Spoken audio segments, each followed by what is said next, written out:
మేషరాశి వారికి సంఘ సేవా కార్యక్రమాలలో చురుగ్గా పాల్గొనగలుగుతారు. సోషల్ సర్కిల్ ని మరింతగా ఇంప్రూవ్ చేసుకోవాలన్న ఆలోచనలు కలిగి ఉంటారు. యోగా అభ్యాసాలు, యోగా, మెడిటేషను, ఎక్సర్సైజులు, జిమ్ము వీటి మీద ప్రాధాన్యత మరింతగా పెరుగుతుంది. చేయాలన్న ఆలోచనలు కలిగి ఉంటారు. హైయర్ ఎడ్యుకేషన్ కోసం తీసుకునే నిర్ణయాలు సానుకూల మార్పులను కలగజేస్తాయి. ప్రభుత్వ సంబంధమైన ఉద్యోగం కోసం రాసే పరీక్షల్లో మంచి ఫలితాలను పొందగలుగుతారు. బ్యాంక్ ఉద్యోగాల్లో ఉన్న వారికి, ప్రైవేటు ఉద్యోగాల్లో ఉన్న వారికి, అంటే పర్మనెంట్ కోసం చేసే ప్రయత్నాలలో అనుకూలమైన మార్పులు ఏర్పడతాయి. కాంట్రాక్ట్ బేసిస్ మీద ఉన్నవారు పర్మనెంట్ అవ్వడం కోసం చేసే ప్రయత్నాలలో అనుకూల మార్పులు పొందగలుగుతారు. బిజినెస్ ఎక్స్పాన్షన్ కోసం తీసుకునే నిర్ణయాలలో అపశృతులు చోటు చేసుకునే అవకాశం ఉంటుంది.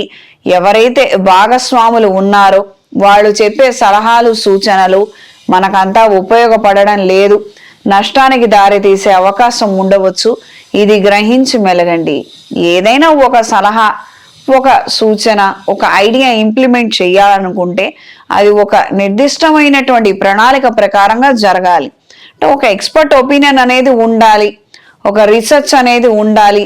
దాని మీద తప్పొంపులు, మంచి చెడులను అంచనా వేసుకొని అప్పుడు అది నిర్ణయం చేసి ఇంప్లిమెంట్ చేయాలి.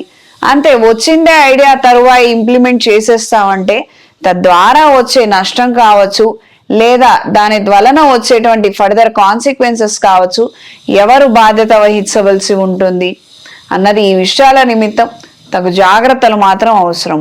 ఆరోగ్య విషయాలలో జాగ్రత్తలు అవసరము. పంటి నొప్పి, శిరోవేదన పెరిగే అవకాశం ఉంటుంది. ఈ రాశిలో జన్మించిన స్త్రీలకు నూతన వస్తువులు, పరికరాల పట్ల ఆకర్షణ కలిగి ఉంటారు. సోషల్ మీడియాలో ఉన్నవారికి, ఎలక్ట్రానిక్ మీడియాలో ఉన్న వారికి కాలం అనుకూలంగా ఉంటుంది. ఈవెంట్ మేనేజర్లకి, అడ్వర్టైజ్మెంట్ డిపార్ట్మెంట్స్ లో ఉన్న వారికి, సేల్స్ మేనేజ్మెంట్ రిప్రజెంటేటివ్స్ గా ఉన్న వారికి కాలం అనుకూలంగా ఉంటుంది. మంచి అవకాశాలను పొందగలుగుతారు. క్రియేటివిటీ స్కిల్స్ మరింతగా పెరుగుతాయి. తద్వారా వచ్చే ప్రయోజనాలను కూడా మీరు పొందగలుగుతారు. ప్రజాదరణ కలిగినటువంటి అంశాల రీత్యా మంచి మార్పులు ఏర్పడతాయి.